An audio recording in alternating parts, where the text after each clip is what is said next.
¿Qué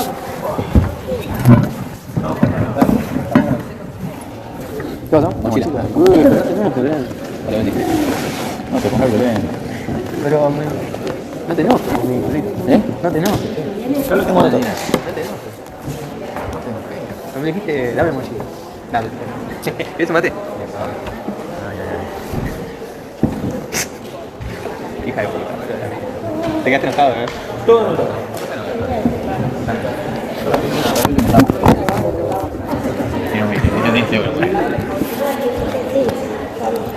Después en noviembre también me voy a ir. ¿En noviembre también? Probablemente me voy a ir todo en noviembre y parte de diciembre. Todo noviembre y parte de diciembre. Sí, tengo Ah, porque tenés una banda. No me la tengo. La perdés, ¿no?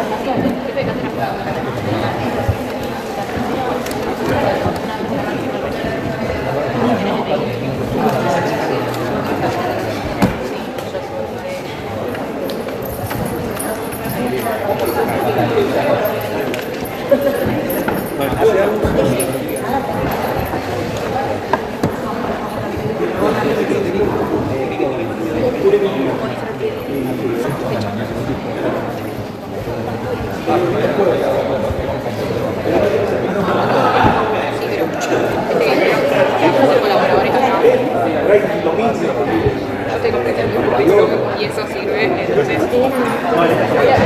voy a ver, por gusto, voy a ver.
Dos minutos y arrancas.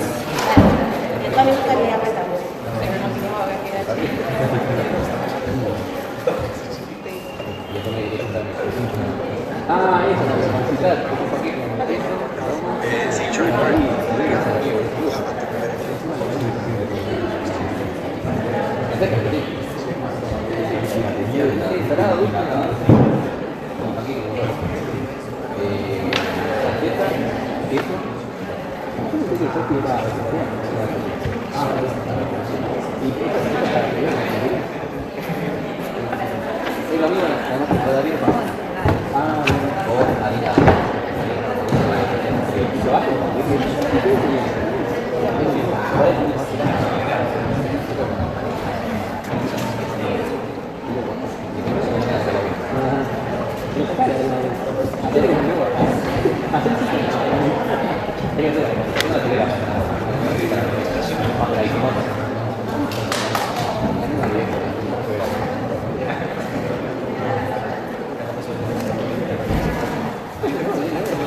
Pregunta técnica, ¿me escuchan todos de acá? Sí. ¿Así? ¿Sin micrófono? Sí.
Hola a todos, ¿qué tal? Buen día. Mi nombre es Claudia Falcone, soy médica del hospital, seguramente nos vamos a ver hasta las 9 en los prácticos. Y hoy tenemos que hablar de culturizaciones. Así que, ¿queda alguien más por venir?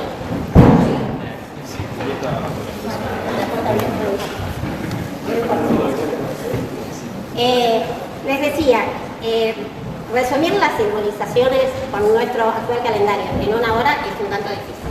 Así que esto va a ser como una introducción a las simbolizaciones, enfocada básicamente a jerarquizar la importancia que tiene el calendario nacional de vacunación que tenemos, que todos debemos conocer y que todos después en la práctica médica debemos aplicar independientemente de la especialidad que hagamos.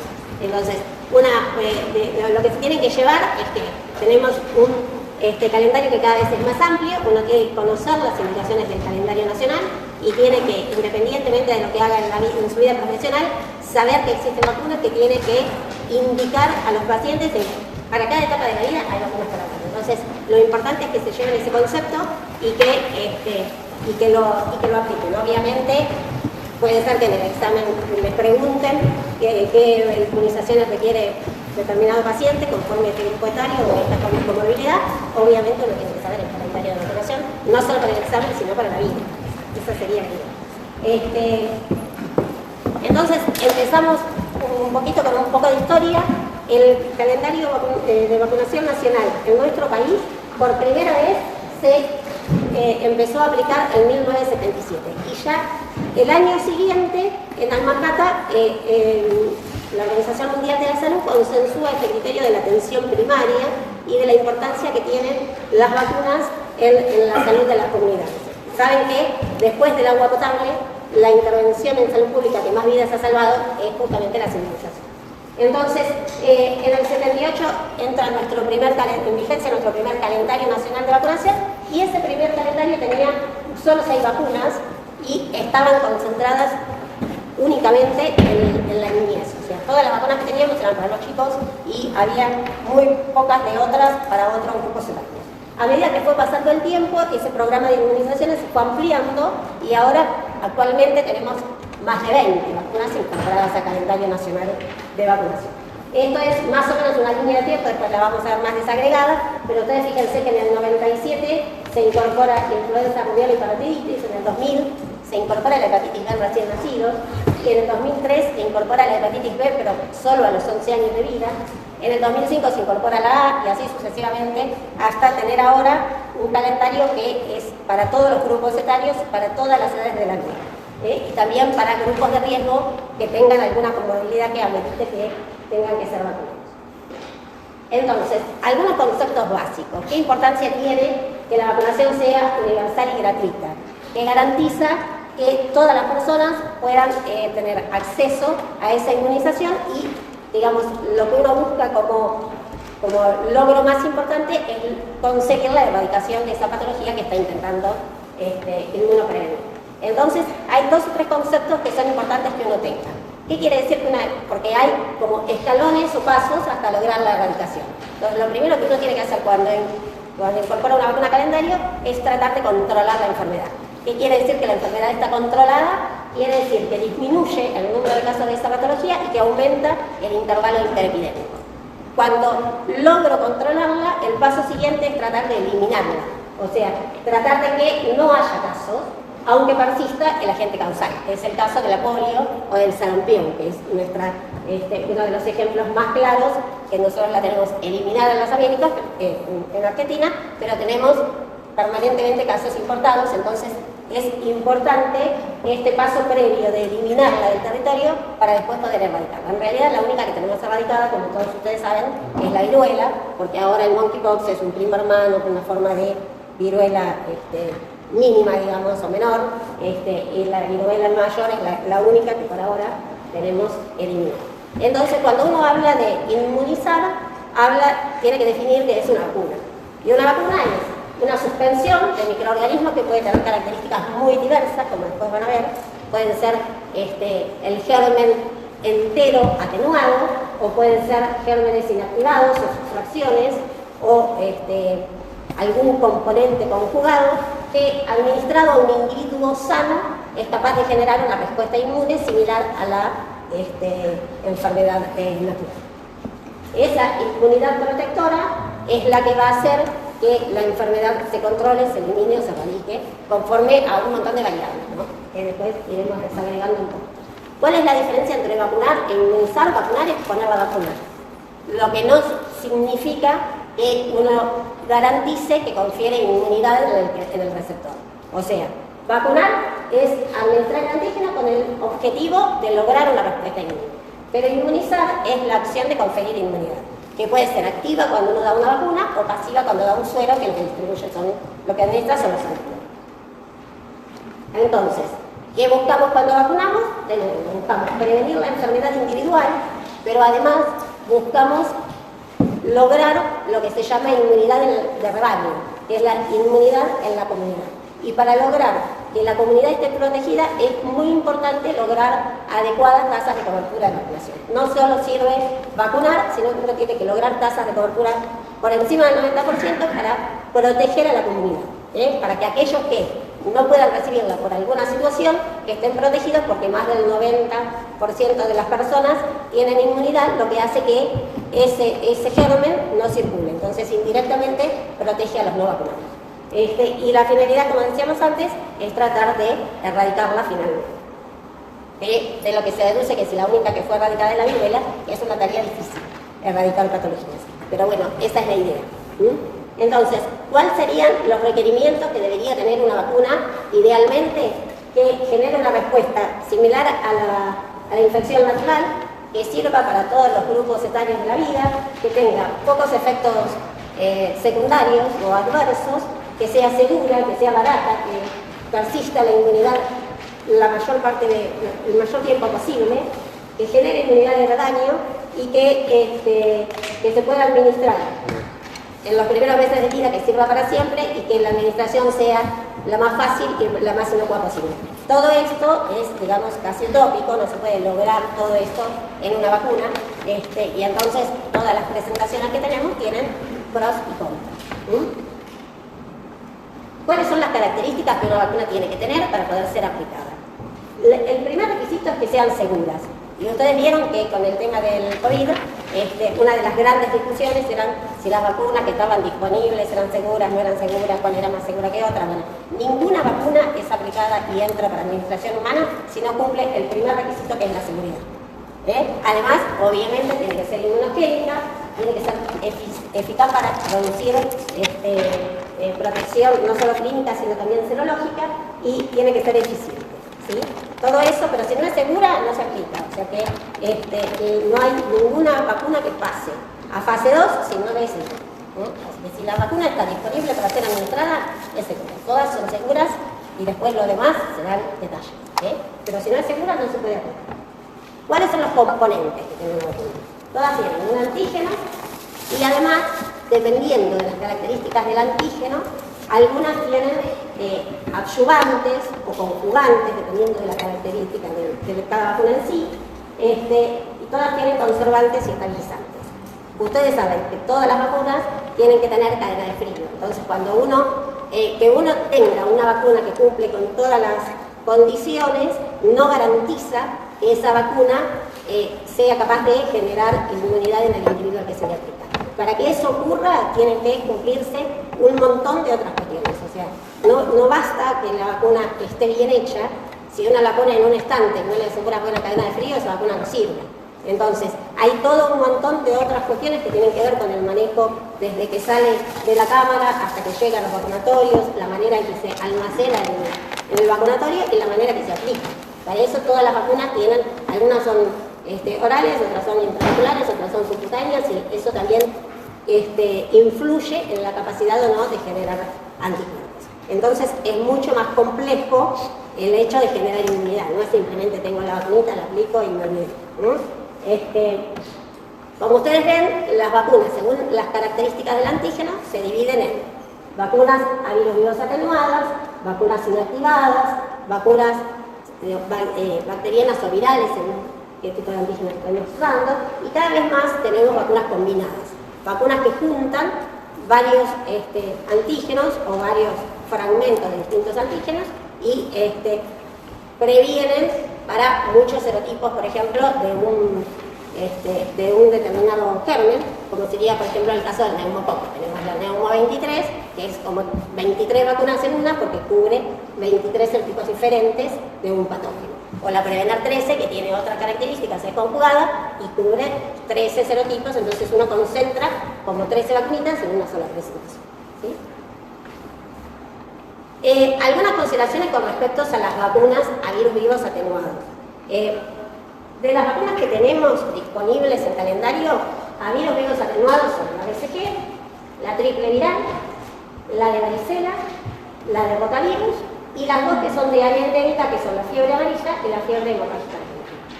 La OPV, ustedes saben que ya no está más en calendario, después lo vamos a repasar, pero desde hace un par de años solo quedó la IPV, entonces la única que nos quedó de posología oral a virus vivos atenuados es la de rotavirus.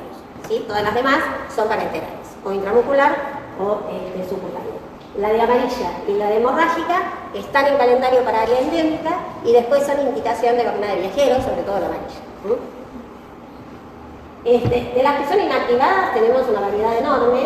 De las que están en calendario tenemos la de pertussis, la IPV, que es la de polio inactivada, y la hepatitis A. Las otras, que figuran acá como la de fiebre tifoidea y la de rabia, son inactivadas, pero no están en calendario, son vacunas de indicación exclusiva para viajeros, o en el caso de rabia, post-exposición, post-accidente, como bien. Después tenemos las acelulares, como por ejemplo inactivada celular, el componente de Bordetella, las de toxoides, es la antitetánica y antihistérica, es la doble adulta del calendario. Hay vacunas conjugadas, como la de Haemophilus influenzae, neumo y meningo. Hay vacunas de polisacáridos, como mencioné antes, la neumo 23, que es la neumocóxica de 23 valencias, y la meningocóxica. Y después está la de influenza, que es la de subunidad viral. Entonces, acá me tengo un segundo para decirles que la vacuna de influenza es una vacuna inactivada y que nosotros como equipo de salud tenemos la obligación de estar vacunados para influenza. Y que si uno ve las tasas de cobertura del personal de salud, históricamente dan pena. Y entre las excusas, que más o menos rasguñamos el 60%, por lo que es bajísimo. Y entre las excusas que el equipo de salud esgrima para no vacunarse, es que la última vez que se vacunó se enfermó. Entonces, si ves una vacuna inactivada, no se enferma. Así que si no se van a vacunar, porque no es una excusa más razonable. La idea es que todos los que somos parte del equipo de salud tenemos que estar vacunados para gripe y tenemos que vacunarnos mientras dure la circulación viral. No importa que sea septiembre, si no me vacuné para gripe, me vacuno. ¿Sí? Pero así, como un tip para que no nos olvidemos. De las vacunas a virus vivos atenuados, lo que uno tiene que decir es que están hechas con el agente causal vivo y muy atenuada la virulencia para tratar de desencadenar respuesta inmune sin enfermar. Entonces, lo que tienen es que generan una respuesta inmune que es muy duradera en el tiempo, porque es muy similar a la de la inmunidad natural que daría la enfermedad. La contra que tienen es que uno tiene que tener un sistema inmune inmunocompetente para poder recibirla. Las personas inmunodeprimidas en general tienen contraindicación absoluta o relativa para recibirla. Como son muy inmunogénicas, no requieren demasiados adyuvantes, están disponibles por vía oral, Y la única contra que tienen es que puede estar interferida la producción de anticuerpos por anticuerpos circulantes. Y que en las personas que tienen alguna alteración de la inmunidad, a la que le puedo dar igual la vacuna, yo no sé cuánta protección le confiero, porque no sé qué capacidad tiene su sistema inmune de generar anticuerpos, ¿sí? Esa es una de las contras que tienen las vacunas a virus vivos atenuados. Las que tenemos en calendario las repasamos: TSG, triple y doble viral, fiebre amarilla, varicela, hemorrágica de rotavirus. La única oral, rotavirus. Las inactivadas, al revés. No tienen ningún problema porque están inactivadas, pero la inmunogenicidad del componente por ahí no es tan duradera en el tiempo. Por eso es que por ahí uno requiere más dosis y requiere repetirlas acorde a determinado tiempo. Por ejemplo, la de gripe, que no se la da todos los años, porque van cambiando los serotipos de la vacuna y entonces me dura lo que dura ese invierno, ¿no? Ese año y no más que eso. Requieren varias dosis y todas son de administración parenteral. De las que tenemos en calendario: triple bacteriano, hemófilus, la inactivada de polio, que es la SOL, las hepatitis, la A y la B, neumomeningo, influenza y HPV. Son todas las inactivadas que están en nuestro calendario de vacunación. De las vacunas combinadas, lo que les decía antes, está buenísimo porque uno junta muchas vacunas en una sola presentación. La única contra que eso tiene es que cuanto más vacunas uno junta en una presentación, va disminuyendo la inmunidad, el tiempo que dura la inmunidad de cada componente. O sea, si yo doy una vacuna de neumococo que me cubre un solo serotipo, esa vacuna me va a durar más en el tiempo que si la doy combinada con 23 serotipos distintos. Disminuye la eficacia y la duración de cada componente individual. Pero por otra parte, la persona, uno ahorra costos porque la persona viene una sola vez y se vacuna para 23 cosas diferentes en un solo pinchazo, ¿sí? Además, facilita la incorporación de vacunas a calendario, que por supuesto cada vez que uno incorpora una vacuna nueva a calendario tiene que considerar un montón de cosas, y entonces que tengan que venir menos veces a vacunarse es un beneficio. Lo que pasa es que hay presentaciones que están combinadas en el sector público de una manera y en el sector privado de otra manera. Entonces eso genera a veces confusión. Si alguien se dio la primera dosis en el privado y después viene al público, hay que ver para qué está vacunado y para qué no, y acomodarlo en calendario. O sea que eso a veces genera complicaciones. Además, cuanto más serotipos uno junte, como que aumenta la posibilidad de efectos adversos, ¿no? Entonces eso sería también en algún punto una contra. Esto es para mostrarles más o menos cómo fue, en una línea de tiempo, cómo fue evolucionando nuestro calendario de vacunación. Tenemos la ventaja de que las vacunas en nuestro país son gratuitas y obligatorias. Ustedes saben que no todos los calendarios del mundo reúnen esa condición. En el 2003 teníamos 8 vacunas y eran todas para la infancia. Por eso es que, los pediatras son muy buenos inmunizadores. Son buenos vacunadores y en general tienen muy presente el calendario y tienen muy presente qué vacunas le tienen que dar a sus pacientes. Los que hacemos medicina de adultos no la tenemos tan clara. Y no hace falta más que pararse, digamos, en la puerta de un consultorio de un cardiólogo y preguntarle a cada persona que sale con qué vacuna sale, y seguramente no sale con ninguna. Y esto lo digo para muchísimas especialidades, para los diabetólogos, los inmunólogos, los nefrólogos, los neumonólogos, o sea que independientemente de la especialidad que hagan, tienen una vacunita para dar de acá en adelante, así que recuérdenlas. Y en el 2017 teníamos 20 vacunas y eran ya para toda la familia, y después del 2017 se incorporaron un par más, o sea que ahora estamos más o menos en 21 o 22 vacunas en calendario oficial. Como ustedes ven, van desde la embarazada hasta el adulto mayor. Y también considera el calendario el grupo que se llama de huéspedes especiales. O sea que si uno no tiene indicación por edad de recibir una determinada vacuna, pero tiene una condición predisponente que le aumenta la morbimortalidad si no la recibe, esa persona, que por ahí tiene entre 2 y 64 años, tiene indicación de recibir las vacunas como si fuera de calendario, aunque no se ajuste al grupo etario de la indicación, ¿sí? Entonces, ustedes ven, en el 2003 teníamos poquitas. Lo que se hizo en ese momento fue tratar de actualizar todo lo que era vacuna de hepatitis B y de triple viral. O sea, completar dosis o reiniciar esquemas. En el 2003 las que teníamos son estas que figuran acá. Hepatitis B, gripe viral, la cuádruple bacteriana, la salinoral y la BCG. Eran poquitas. En el 2005 se incorpora a calendario la hepatitis A en niños de 1 año, que cumplieran 1 año en el 2005. Y después vamos a ver un poquito de eso, porque eso cambió la historia de los trasplantes en los niños en nuestro país. Como ustedes ven, se dio en una sola dosis. En el 2007 se incorporan a calendario para área endémica, fiebre amarilla y fiebre hemorrágica argentina. Fiebre amarilla es desde la mitad de Corrientes, desde Santo Tomé para arriba, Corrientes, Misiones, Chaco, Formosa, Salta y Jujuy. ¿Sí? En esas provincias está en calendario y está con un esquema al año y a los 11 años, un esquema de 2. Y fiebre hemorrágica está en toda nuestra pampa húmeda por Viruturín y es una vacuna nuestra, exclusivamente nuestra, se hace en pergamino.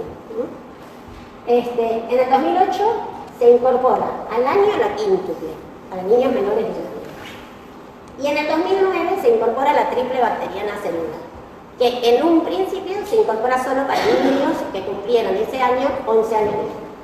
En el 2011 se agrega gripe, HPV y neumococo, y después vamos a ver, porque la HPV que se incorporó inicialmente no fue la HPV que se usa ahora.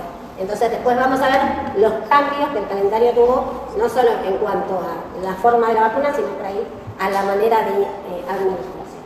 Pero bueno, en el 2011 se agrega gripe, HPV y neumococo. En el 2013 se agrega la HPV en las embarazadas a partir de la semana 22. Y en el 2014 se universaliza la B.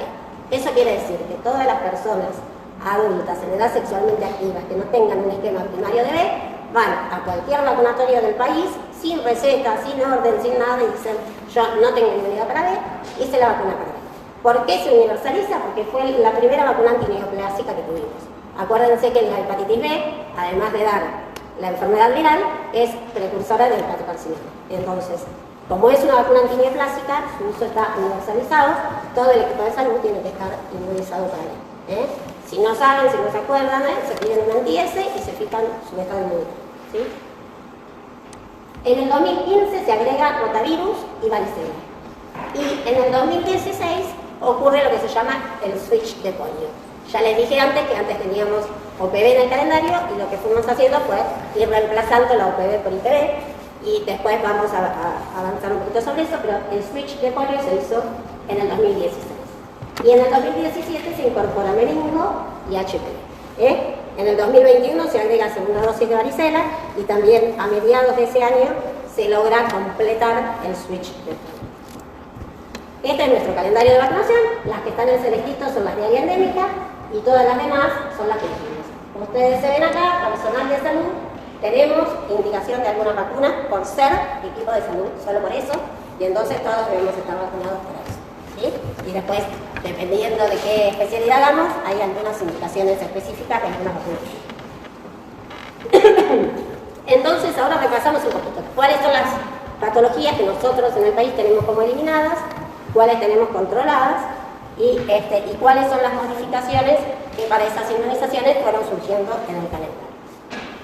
Como ustedes ven, nuestro último caso de polio fue en el 84, nuestro último caso de sarampión había sido en el 2000, sin muertos en el 98, y esto cambió, y murió en el síndrome de rubiola congénita. El último caso lo tuvimos en el 2009. Fíjense, 2009, no hace tanto, ¿no? Y fue un síndrome de rubiola congénita, y fue acá nomás en 10 cuadras en el Hospital Pérez. La vergüenza sanitaria, digamos. ¿Cómo puede ser que una vacuna que hace tanto tiempo que tenemos en calendario no haya sido administrada en tiempo y forma y nos da un síndrome de rubiola congénita, ¿no? Siglo XXI. Entonces, ahí está cuando uno tiene que replantearse la importancia de las inmunizaciones, que ahora, después de la pandemia de COVID, todos la tenemos mucho más claro porque la tuvimos mucho más cerca, pero no nos tenemos que olvidar de dar las que teníamos antes. Entonces, nosotros habíamos certificado eliminación de sarampión, rubiola y síndrome de rubiola congénita. Tenemos estas 3 patologías consideradas como eliminadas, pero como no todos conocemos en la vida, en el 2019, agosto de 2019, empezamos a tener casos de sarampión.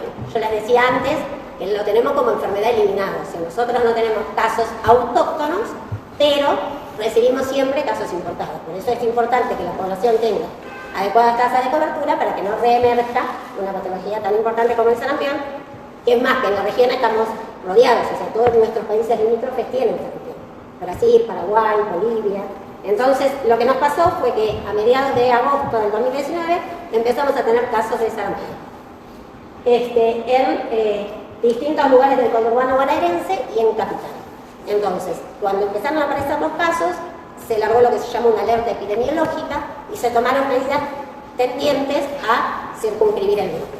Entre esas medidas tendientes a circunscribir el brote, había que dar una dosis cero, o sea, una dosis fuera de calendarios, a los chicos que tenían menos de un año que nunca habían recibido sarampión, y esa dosis cero no se contaba como dosis de calendario, pero sí le confería a los chicos que tuvieran entre 6 meses y 11 meses protección para el brote.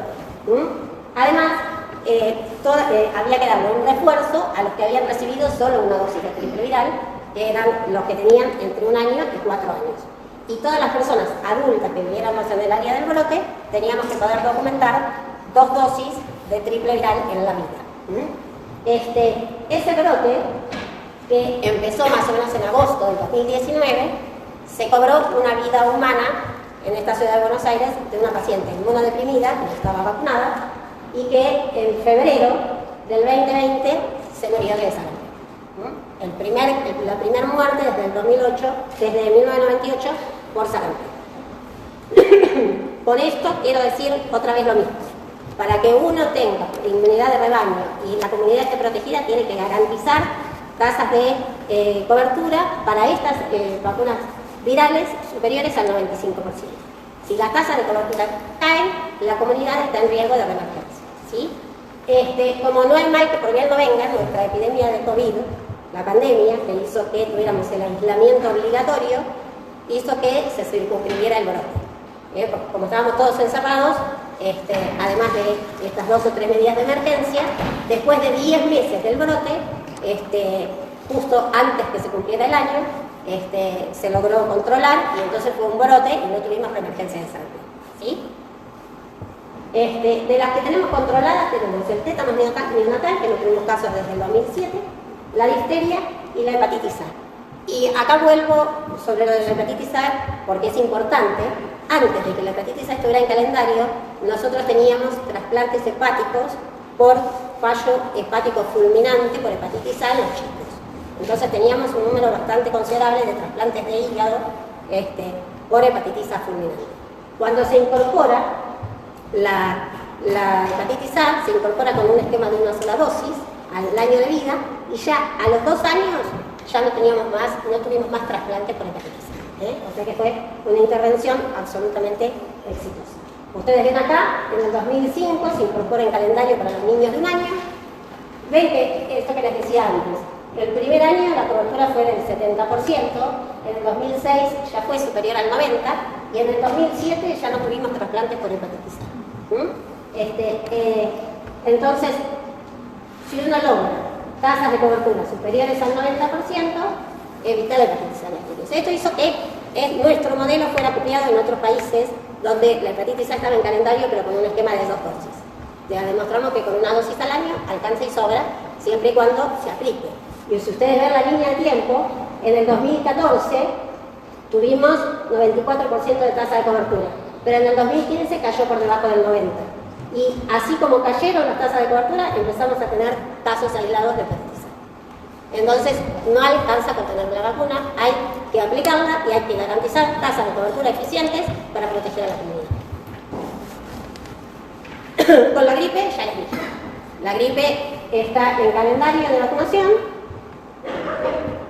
y está para personal de salud, para los niños entre 6 meses y 24 meses, para las embarazadas, todas las embarazadas deben estar vacunadas para sarampión, para gripe, perdón, no importa el trimestre porque es una vacuna de calendario y es una vacuna de calendario y además es una vacuna inactivada, es decir, y si no se vacunó durante el embarazo, el sistema tiene la obligación que antes que deje la maternidad salga vacunado.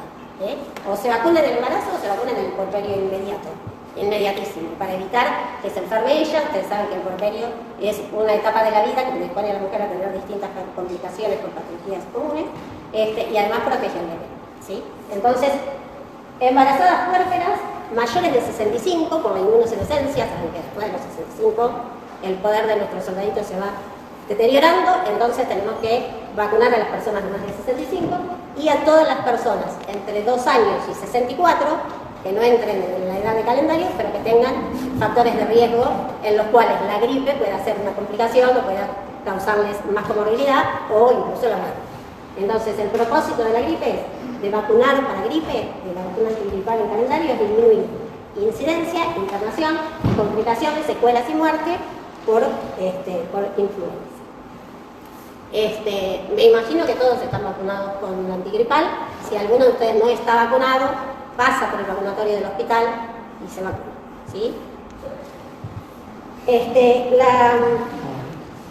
La vacuna del HPV, del papillomavirus humano, yo les decía, se incorporó en el 2011 y fue teniendo cambios conforme fue pasando el tiempo.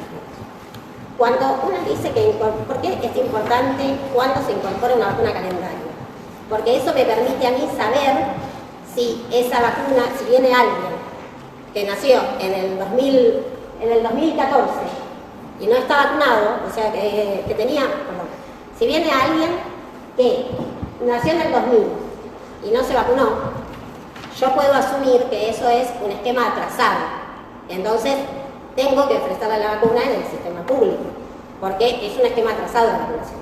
Ahora, si viene una persona que nació en el 95 y quiere ponerse la vacuna en el sistema público, yo le tengo que decir, mira, no estaba en calendario cuando vos naciste. Lo que no quiere decir que no puedas dártela, pero no te lo puede ofrecer el sistema público. Tenés que ir a una farmacia y comprarla, o a un vacunatorio privado y pagarlo. Para eso sirven los puntos de compra.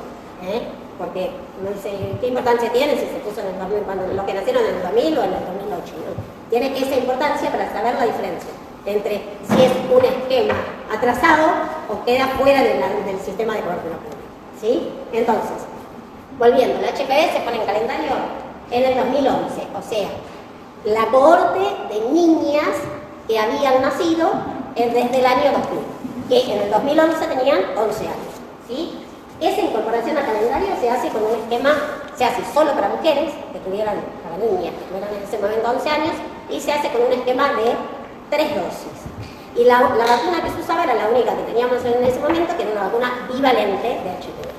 Entonces, en el 2014 tuvimos muchos problemas con la implementación de esa vacuna, porque eran 3 dosis, a la tercera dosis no venía nadie a vacunarse, y además era una vacuna que podía tener algún efecto adverso. Entonces hubo mucha resistencia a la implementación de la vacuna en calendario. Pero vencido todo eso, en el 2014 lo que se hizo fue pasar de lo que era una vacuna bivalente a una vacuna cuadrivalente. Y se incorporó a partir del 2014 a los varones y mujeres entre 11 y 26 años que tuvieran VIH o trasplantes. En el 2015, como se vio que este sistema de las 3 dosis era inviable porque muy pocas venían a la tercera dosis y las coberturas no eran buenas y la inmunogenicidad de 2 dosis no era buena, se cambió el esquema y se puso la misma cuadrivalente pero con un esquema de 2 dosis, 0 y 6 meses. Y eso mejoró muchísimo las tasas de cobertura. Y a partir del 2017 se incorporó a varones, o sea, no solo niñas, sino varones, de 11 años, o sea, los chicos que habían nacido en el 2006, que tenían en el 2017 11 años. Y eso fue porque se vio que puede dar también, en nuestra segunda vacuna antineoplásica, la del HPV, y se vio que los varones también pueden tener neoplasias asociadas al HPV, entonces por eso se incorpora también en niños. Como les decía, antes, en un inicio, la vacuna de HPV fue muy resistida. Y fue muy resistida porque entre los efectos adversos que daba, podía dar dolor abdominal y las nenas se podían hipotenizar, podían hacer cuadros sincopales por dolor. Entonces hubo toda una corriente antivacunas, fomentada también por los medios de comunicación, que propiciaba que no se vacunaran porque la vacuna no era segura y daba efectos adversos y todo eso. Tanto fue así que la Organización Mundial de la Salud tuvo que salir a decir que con más de 200 millones de dosis distribuidas en el planeta, la vacuna era segura para prevenir el cáncer de cervix y enfermedades asociadas con el HPV, y que recomendaba fuertemente a la población que fueran y se vacunaran. Que no había ninguna razón para desconocer esa recomendación. Y si ustedes se fijan, los ESAVI son los efectos supuestamente atribuidos a la vacunación o inmunización. Estos son los efectos adversos que puede tener una vacuna. Si ustedes ven las dosis aplicadas, casi con 3 millones y más de 3 millones y medio de dosis aplicadas, los efectos adversos que se notificaron para esa vacuna fueron solo 300. Y si uno lo desagrega, cuántas con la primera dosis, cuántas con la segunda, cuántas con las terceras, y ve la tasa de efectos adversos graves, esto nos daba 0,28 por cada 100.000 dosis aplicadas. Es casi una insignificancia.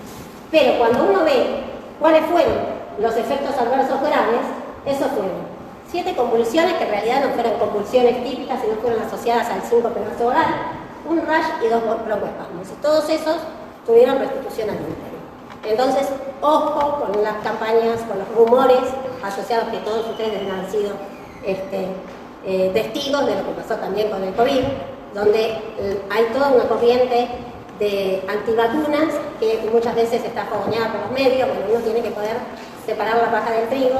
Cuando esto ocurre, tiene que ir a buscar datos objetivos, y estos datos objetivos rápidamente ponen blanco sobre negro sobre la seguridad de una determinada inmunización. Lo que se hizo además fue decirle a las nenas que se quedaran un ratito en el vacunatorio, acostarlas para que estuvieran confortables cuando se las vacunaba, y con esas dos cosas muy sencillas se logró superar el tema, y ahora nadie discute que hay que vacunarse por el HPV.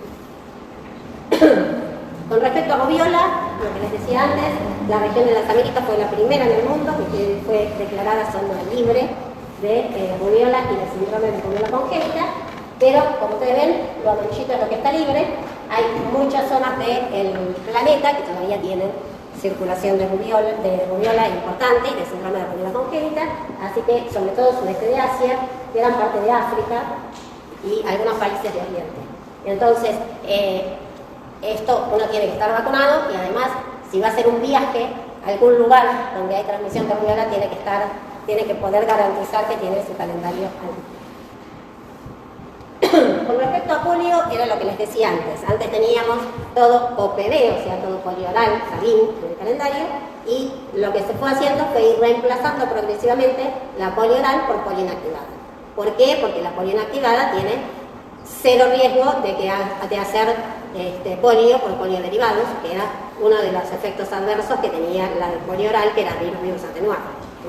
Entonces, en el 2016, en todos los vacunatorios del mundo, se hizo lo que se llamó el switch de polio. Originalmente, la gotita de la vacuna de polio, de la SABIN oral, tenía los 3 serotipos de polio, el 1, el 2 y el 3. En el 2016 se logró sacar el serotipo 2 de la gotita. Entonces, la gotita de SABIN oral ahora tenía solo 2 serotipos, que era el 1 y el 3. Y justamente el 2 era el que más infecciones daba, más efectos adversos daba por polio derivado. Entonces, lo que se hizo fue incorporar la IPV, que era la de polio inactivada, en las edades más tempranas de la vida, las primeras 2 dosis, que eran a los 2 y a los 4 meses, y después dejar 3 dosis de polio oral, pero con los 2 serotipos, con el 1 y el 3. Entonces, el esquema de polio en el 2016 siguió siendo de 5 dosis, pero las 2 primeras de IPV y las 3 últimas de. La idea de eso era finalmente reemplazar todo el esquema por IPV, pero hacerlo de manera gradual. Entonces, recién conseguimos eso, el 1 de junio del 2020 se logró reemplazar finalmente, sacar la UPV del esquema y dejar todo IPV. Y además lo que se hizo fue suprimir una dosis, que era el refuerzo entre los 15 y los 18 meses. Entonces, nuestro esquema de polio de calendario actual tiene 4 dosis, todas IPV. 2, 4 y 6 meses, y el refuerzo al ingreso. ¿Sí? Con el meningo, bueno, fueron las últimas incorporaciones que fuimos haciendo, fue la de meningo tetravalente. Cuando hablamos de meningo, ustedes saben que la que está en calendario cubre estos 4 serotipos de meningo, que son el A, el C, el Y y el W. Y también deben saber que nosotros, nuestros casos de meningococo son la mitad por estos 4 serotipos y la otra mitad por meningo B. Entonces, tenemos cubierta el 50% de las meningitis posibles, ¿sí? Este esquema, bueno, se incorporó en enero del 2017 y fue un esquema de 3 dosis, 2 dosis antes del año y una después del año, para que fuera más inmunogénica, y se usó una estrategia complementaria de vacunar a los adolescentes que tuvieran en ese momento 11 años de vida, porque se vio que en las comunidades cerradas, en las universidades que son universidades donde viven, en lugares cerrados, hay aumento de la prevalencia del meningo. Entonces se incorporó esa estrategia complementaria en adolescentes. Nuestra vacuna tetravalente de meningo está conjugada con una proteína del Corynebacterium difteriae. Y por ahora, digamos, las tenemos separadas. Tenemos por un lado la VEX0, que es la de meningo B, y por el otro lado la tetravalente de meningo. La idea es que probablemente puedan unirse en una sola presentación e incorporarse en una sola administración. Pero la idea, bueno, y obviamente el objetivo de esto es disminuir incidencia y mortalidad por enfermedad invasiva por meningo, que ustedes saben que tienen efectos catastróficos, la muerte o secuelas muy graves de por vida, ¿sí? Con respecto a cómo administramos las vacunas, decíamos, bueno, la única que nos quedó oral es la de rotavirus. Todas las demás son parenterales.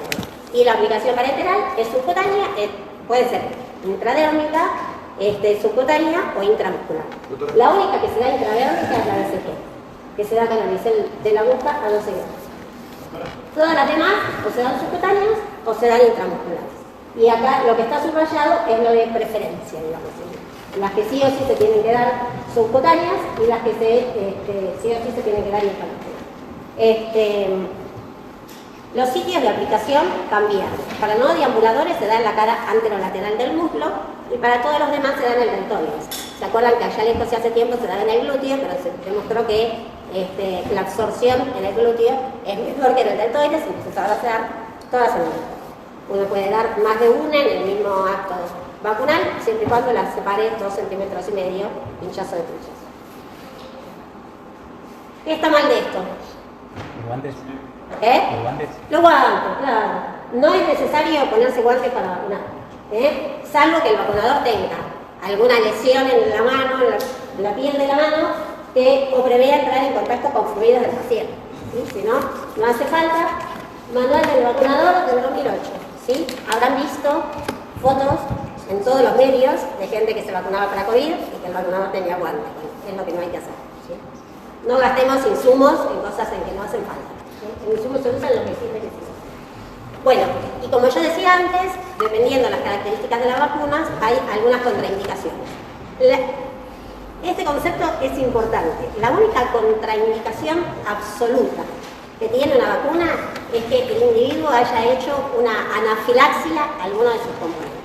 Esa es la única contraindicación absoluta.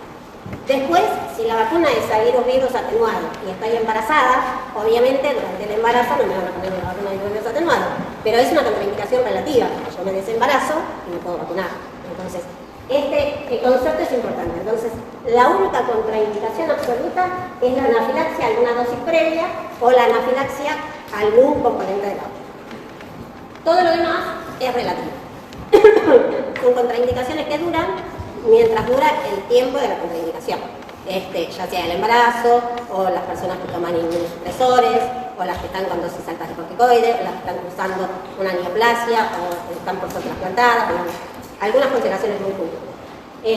Hay algunas cuestiones que son precaución, y esto viene a cuento de la vacuna de fiebre amarilla, por ejemplo, que es una vacuna virus atenuada que está indicada para viajeros. Yo dije antes que la inmunosenescencia es un problema y que las personas después de los 60 años empiezan a flaquear la respuesta inmunitaria de nuestros linfocitos y entonces tenés más riesgo de hacer efectos adversos graves que en grupos etarios más jóvenes. Ahora, si esta persona que tiene 65 años decide irse a pasear a India, yo puedo hacerle una exención y no vacunarla, porque no tiene necesidad de ir con esa cobertura, porque va a un lugar donde no hay circulación viral. Ahora, si esa misma persona de 65 años viene y me dice, me voy a ir al Amazonas con unos amigos a pescar, qué sé yo, ahí yo tengo que decir, bueno, mire, usted tiene una precaución, que es que por la edad tiene más riesgo de hacer un efecto adverso grave que el común de la gente. Ahora, si se va a ir al Amazonas, tiene que ir vacunado. Firma un consentimiento informado, asume que tiene un riesgo aumentado y se vacuna, o no va al Amazonas. No sirve la exención como un argumento de que, porque tengo más de 60 años no me vacuno. Y me voy igual y me pongo al virus salvaje y me puedo morir de amarilla. Entonces, ese es el concepto de la precaución, que en algunas condiciones especiales o es lo mismo que los pacientes que viven con VIH. Si están indetectables, tienen más de 200 CD4, están indetectables, toman la medicación y se quieren ir a cualquier lado donde hay transmisión de amarilla, yo lo tengo que vacunar diciéndole que él no tiene una contraindicación para vacunarse, pero que yo no sé cuántos anticuerpos va a hacer ni cuánto tiempo le van a durar esos anticuerpos. Firma el consentimiento y se vacuna. Entonces, eso es una precaución, ¿sí? Y siempre en estos casos lo que hay que evaluar es riesgo-beneficio, ¿no? Y esto es una cosa que se consensúa en la consulta con el paciente, no es una generalidad, ¿sí? Después todo lo demás son falsas contraindicaciones. O sea, cuando uno le pregunta si tiene alergia al huevo, le pregunta si te hizo un shock anafiláctico a alguna vacuna que está incubada en embrión de pollo, no le pregunto si le cae mal el huevo cuando come una. Entonces, todo lo demás, o vienen los chicos moqueando y porque tienen 2 mocos, la madre dice no me lo vacuno, o si no está febril en ese momento, cursando un cuadro infeccioso agudo en el momento, que en este caso se propone, vení la semana que viene cuando se le pase, nada de esto es contraindicación para la vacuna. Y después de los efectos adversos, que son los SAVI, hay algunos que son inmediatos y otros que son medios. De los inmediatos, esto es la anafilaxia, la reacción vasovagal de las nenas con el HPV y el shock. Pueden ser las 3 cosas que te puede pasar como una emergencia en el vacunatorio. Para eso, todos los vacunatorios, para ser habilitados, tienen que tener un circuito de manejo de la anafilaxia, tienen que tener una camilla, un tubo de oxígeno, tienen que tener el botiquín para hacer el primer auxilio y un circuito de manejo para saber qué hace cada uno ante ese evento, que por suerte no es muy frecuente, pero puede ser catastrófico porque puede ser mortal. Entonces, cada uno de los que intervienen en el equipo del vacunatorio tiene que saber quién pasa la adrenalina, quién llama al conillero para que lo lleve a la guardia, quién le pone el oxígeno, todo eso tiene que ser inmediato para salvar la vida del paciente. Y lo demás, bueno, y lo que uno tiene que hacer después es documentar ese efecto adverso. Sea inmediato o mediato, lo que tiene que hacer es llenar lo que se llama la ficha del SAVI, porque todo el sistema de inmunizaciones, el programa de inmunizaciones, interactúa con el sistema de vigilancia. Entonces uno tiene que avisarle al sistema de vigilancia epidemiológica los efectos adversos para que ellos puedan tenerlos, primero para que puedan demostrar si tuvo que ver con la vacuna o no. Muchas veces no son SAVIs verdaderos, son hechos concomitantes. Pero si uno tiene un episodio que interpreta que puede ser un efecto adverso, tiene que documentarlo y tiene que documentarlo en el sistema de vigilancia epidemiológica. Tiene que subirlo al CISA. Antes llenábamos un formato en papel y lo pasábamos a vigilancia, ahora eso se está digitalizando, entonces es mucho más fácil. Cualquiera que tenga un usuario CISA puede cargar el efecto adverso y el sistema de vigilancia se entera y lo puede procesar. Lo que estamos tratando de hacer además, no solo a nivel ciudad, sino a nivel país, es tratar de incluir todo digitalizado en el NOMIVAC, que es el sistema nominalizado de vacunación, donde uno simplemente con su DNI entra al sistema y puede ver la vacuna, cuál tiene, cuál le falta. Esto que ahora está bastante aceitado con el COVID, se quiere hacer con todas las vacunas de calendario. En el gobierno de la ciudad lo que tenemos es el SIGEOS, que es un sistema digital al que le traspasamos la información del SIGEOS y el programa de inmunizaciones lo extrapola al NOMIVAC. Es un sistema aparte y toda esta información se pasa al Sistema Integrado de Información Sanitaria, que es el CISA. Obviamente, lo que quiere hacer esto es despapelizar y evitar que uno tenga que llevar el carnecito en papel, que todos lo perdemos, lo olvidamos, no sabemos si lo tiene la madre, la tía, la abuela o nadie. Entonces, eso hace que muchas veces uno vacune de más, sobrevacune porque no tiene registro. Esto haría que simplemente con el DNI y una PC conectada, uno puede saber qué tenés, que te falta, y no importa si te lo diste en otra provincia o en el sistema privado o donde, tenés toda la información concentrada. está muy verde, pero es lo que estamos intentando hacer. ¿Sí? Bueno, eso es todo. No sé si tienen preguntas.